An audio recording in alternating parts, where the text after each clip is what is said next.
12th of January, declared National Youth Day by the Indian government in 1985. Why 12th of January and why not any other day? 12th of January is the birthday of a man who died more than 100 years ago. He was just 39 when he died. Who was this man? I can tell you that many of my generation were very powerfully influenced by him. He was one of the great founders of the national modern movement of India. He died very young in 1902, but since his death, his influence has been even greater. Who was this man? A politician, a scientist, or a social reformer? In 1892, an unknown monk, a disciple of Ramakrishna Paramhans, sat in thought at Kanyakumari. He had travelled all over India for 4 years. His heart bled over the poverty and misery of the masses. In his own words, he could not restrain his tears on seeing what he had seen. He hit upon a plan to spread the message of India to the world and raise the suffering millions of his country to their past glory. On 11th of September 1893, at the World Parliament of Religions in Chicago, this monk from a slave country stood to address the world. When he opened his lecture with the words, and brothers of the nation. When he pronounced the idea, we believe not only in universal tolerance, but we accept all religions as true. The vision for the next century was laid. He became an instant rage.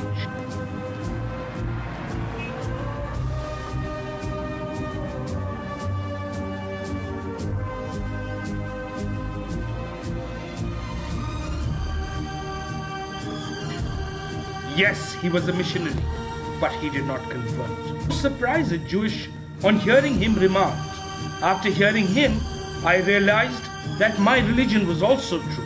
Vivekananda's words and presence brought Asia to the West decisively. After lecturing for years in USA and UK, Vivekananda returned to India.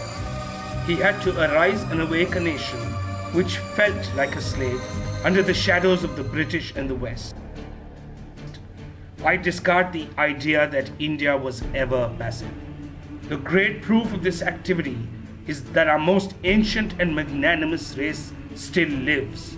Her might no one can overcome.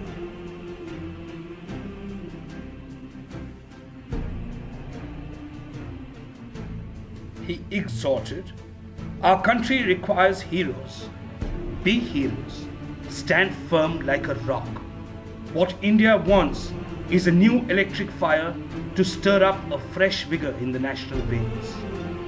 Be brave, be brave. Man dies but once.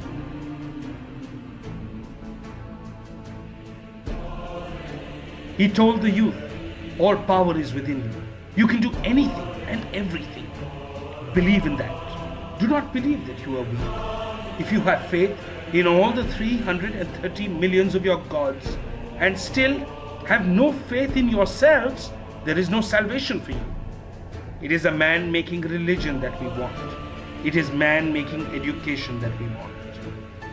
And a single word which echoed and reached in all his speeches was abhay, or fearlessness.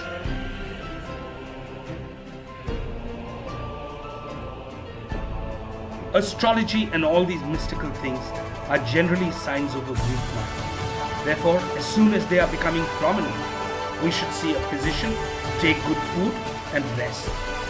Women must be put in a position to solve their own problems in their own way.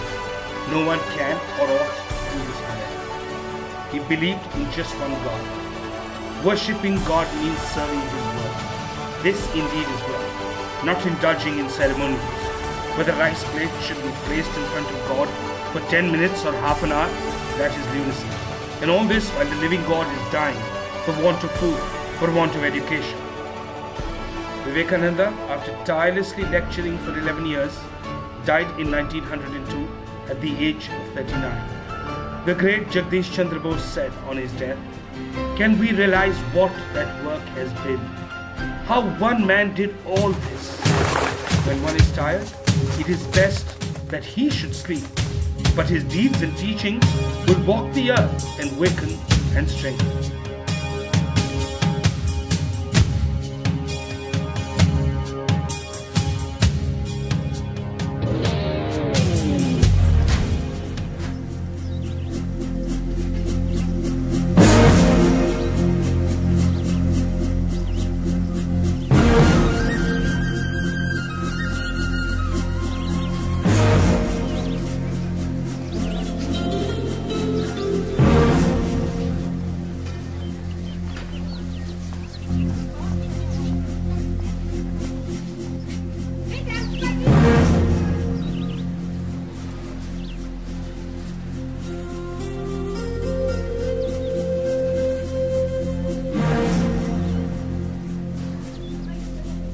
Who was Vivekananda?